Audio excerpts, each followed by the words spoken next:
네, 안녕하세요. 치트생 여러분. 요즘 시장 분위기부터 짚어볼게요. 화요일 영상 댓글에도 말씀드렸지만 불과 얼마 전 코스피 5000 이야기가 나올 만큼 분위기가 좋았던 때와는 사뭇 달라졌죠. 정부가 증시 부양을 공식적으로 외치면서 주가 상승에 우호적인 기대감을 만들었던 기조와는 달리 최근에는 그와 상충되는 모습이 나타나고 있죠.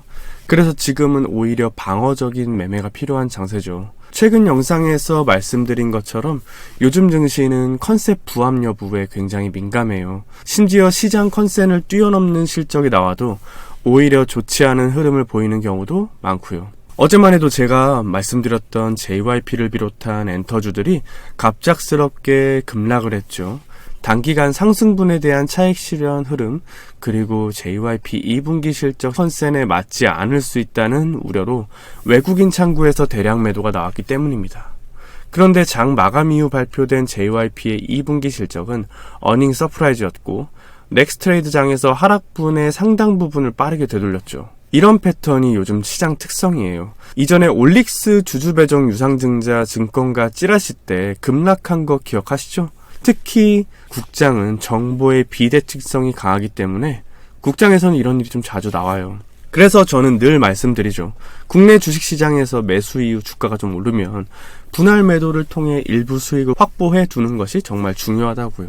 그래야 돌발 악재나 돌발 급락에도 계좌가 크게 흔들리지 않고 안정적인 심리를 이어갈 수 있는 거죠.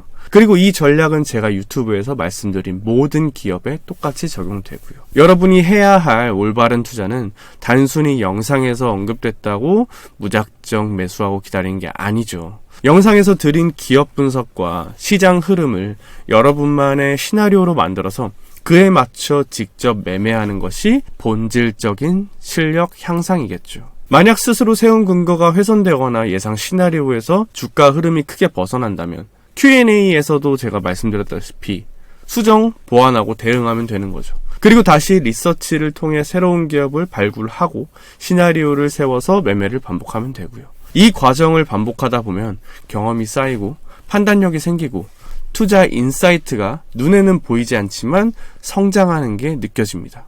아직 기준이 없는 분들은 자신만의 기준이 생길 때까지 소액으로 진행하면서 공부하시면 됩니다.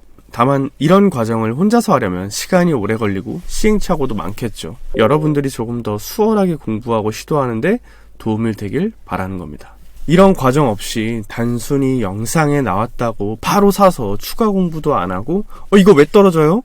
선생님 이 종목 좀 봐주세요. 공부하지도 않고 대응하지도 않고 반등하겠지 하고 기다리면 수익 여부를 떠나 죄송하지만 아무런 성장도 없습니다. 구독자분들 각자 상황이 모두 다르기 때문에 언제 사세요, 언제 파세요 같은 타이밍을 말씀드릴 수 없고 이건 해서도 안 된다고 생각합니다. 그러니 꼭 기억해 주세요. 제가 드리는 건 종목 추천이 아니라 투자 시나리오를 세우고 대응하는 근본적인 방법인걸요. 네, 시작부터 잔소리가 좀 길었죠? 한번 짚고 넘어가고 싶었습니다. 분위기 바꾸어서 본격적으로 들어가기 전에 좋아요 한번 부탁드릴게요. 감사합니다. 자, 먼저 최근 시장에서 가장 걱정했던 건 미국의 7월 CPI 발표였죠. 다행히 이번 결과는 시장 예상치와 거의 일치했죠. 그래서 금리 인하 기대감 생겼고요. 오늘 보니까 100%까지 올라갔다고 하네요. 시장에서는 금리 인하가 이제 시작되는 거 아니냐는 기대감을 계속 유지하고 있고요. 물가 흐름은 이제 에너지와 식품 가격이 안정되면서 CPI는 전월 대비 상승폭이 0.3에서 0.2로 줄었고요. 다만 에너지 식품을 뺀 근원 CPI는 예상대로 전월 대비 0.3, 전년 대비 3.1%로 여전히 높은 수준을 유지하고 있고요.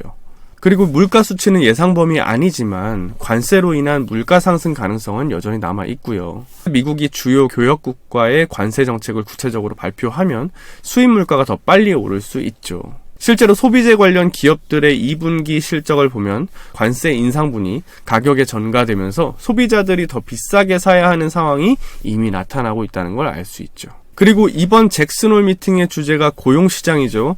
연준이 고용 상황을 어떻게 바라보느냐가 하반기 금리 경로를 결정하는 핵심이 될 전망이고요. 8월 개인 소비 지출과 고용 보고서, 9월 CPI까지 확인한 뒤 9월 FOMC에서 금리 인하 여부를 최종 결정할 가능성이 높습니다. 기존은 큰 변수 없이 이어질 가능성이 높기 때문에 금리 인하 수혜 섹터인 대표적인 바이오, 그리고 2차전지 섹터를 주목할 생각입니다.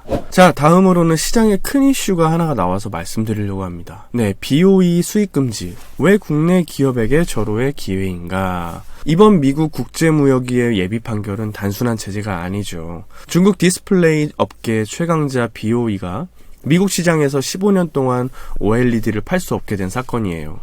이건 마치 야구에서 상대팀 4번 타자가 갑자기 출전을 못하는 상황과 비슷하죠. 시장 경쟁 구도 자체가 크게 바뀌게 되는 거죠. 첫 번째로는 이제 애플 협상력이 약화됐다. 그동안 애플은 삼성 디스플레이나 LG 디스플레이와 협상할 때 BOE를 가격 인하 카드로 좀 써왔어요. 예를 들어 삼성, LG, 야 가격 너무 비싸, 안 깎아주면 BOE에서 살게, 이런 식으로요.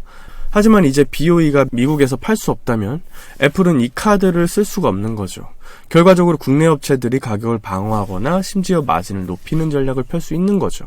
두 번째로는 이제 미국 시장 공백, 물량 추가로 이어질 가능성이 있는 거죠. BOE는 아이폰 OLED 패널 물량의 약 20%에서 30%를 담당해왔어요. 특히 미국 내 판매되는 구형 아이폰, 리퍼비시 제품에 많이 공급됐죠. 연간 약 2천만 대에서 3천만 대에 해당하는 패널이 빠지는 셈인데 이 공백을 메울 기업은 사실상 삼성과 LG밖에 없죠. PC 제조사에도 OLED를 공급했는데요. 앞으로 미국 기업들이 BOE 대신 다른 공급처를 찾아야 되는데 고품질 그리고 안정적인 공급망을 갖춘 곳은 국내 업체뿐입니다. 단기적으로는 긴급 발주 가능성이 있어서 25년 하반기 실적 상향 가능성이 있는 거고, 중장기적으로는 미국 내 OLED 점유율 상승 플러스 안정적인 판가, 그런 것들이 수혜가 있을 수 있는 거죠. 그래서 이번 조치가 의미하는 것은 BOE는 중국 정부의 막대한 지원, 인력 스카우트, 기술 탈취 의혹 등으로 빠르게 성장한 회사죠. 국내 기업들 입장에서는 가격 후려치기, 기술 추격이라는 두 가지 압박을 동시에 주는 존재였죠. 그런데 이번 제재로 인해 가격 인하의 압박이 줄어들고 미국 시장에서의 경쟁 강도도 완화되겠죠. 이는 곧 국내 디스플레이 산업이 숨을 고르고 재도약할 기회라는 뜻인 거죠. 이제 다음으로 이 기회를 잡을 대표 수혜 기업들을 구체적으로 살펴보겠습니다. 먼저 LG 디스플레이인데요. LG 디스플레이는 삼성 디스플레이와 함께 전 세계 OLED 시장을 양분하는 투톱 체제의 주인공이죠. 현재 캐파 한계로 물량을 한꺼번에 크게 늘리기는 어렵지만 대신 고부가 패널 중심의 제품 믹스를 개선해 수익성을 높이고 있어요. 이번 BOE 제재로 인해 미국향 디스플레이 판매가 늘어날 가능성이 높아졌으며 특히 기존에 BOE가 담당하던 아이폰 프로 모델 일부 물량이 LG 디스플레이로 넘어올 가능성이 거론되고 있죠. 즉 단순히 물량 증가뿐 아니라 이익률 높은 제품에서 기회를 잡을 수 있는 환경이 만들어진 셈이죠. 두 번째는 덕산 네오룩스예요. 덕산 네오룩스는 삼성 디스플레이의 핵심 소재 파트너죠. 삼성 디스플레이는 상장사가 아니기 때문에 직접 투자할 수 없지만 덕산 네오룩스는 그 밸류체인에서 핵심 역할을 하는 상장사죠. 이 회사는 OLED의 핵심 재료인 유기재료를 생산하며 특히 블랙 PDL이라는 차세대 고부가 소재를 세계 최초로 개발 양산했죠. 블랙 PDL은 쉽게 말해 빛샘 방지 필름 같은 역할을 합니다. 빛이 새거나 간섭되는 현상을 줄여서 화면 밝기와 발광 효율을 동시에 높이고 전력 소모도 줄여주는 거죠. 특히 플렉시블 폴더블 OLED에 꼭 필요한 소재로 현재 삼성 폴더블 폰에 독점 공급 중이고요.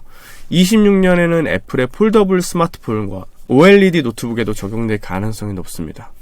애플은 25년 하반기에 부품 공급망을 확정할 예정인데 덕산 네오룩스는 이미 선제적 양산에 성공한 만큼 독과점적 지위를 2-3년은 유지할 가능성이 큰 거죠. 게다가 최근 인수한 현대중공업 터보기계사업부가 LNG 펌프 분야에서 세계적인 경쟁력을 보유하고 있어 2분기부터 실적에 반영될 예정입니다. 이런 이유로 시장에서는 폴더블폰, IT, OLED 확산의 최대 수혜주 중 하나로 덕산 네오룩스를 보고 있으며 25년 영업이익은 약 700억 원, 27년에는 1000억 돌파가 전망이 된다고 합니다. 이번 BOE 제재는 단순한 중국 업체 퇴출 사건이 아니라 국내 디스플레이 업계의 공백을 메우고 시장 지위를 강화할 기회를 주는 중요한 분기점입니다. 하지만 기회가 곧바로 주가 상승으로 직결된다는 보장은 없고요. 생산 능력, 원가 구조, 주요 고객사의 전략 변화에 따라 실제 실적 반영 속도가 달라질 수 있고요. 이런 리스크도 아시면 좋을 것 같아서 말씀드립니다. 주식시장은 마치 바다와 같아서 날씨가 좋을 땐 순풍에 돛을 달고 나가야 하지만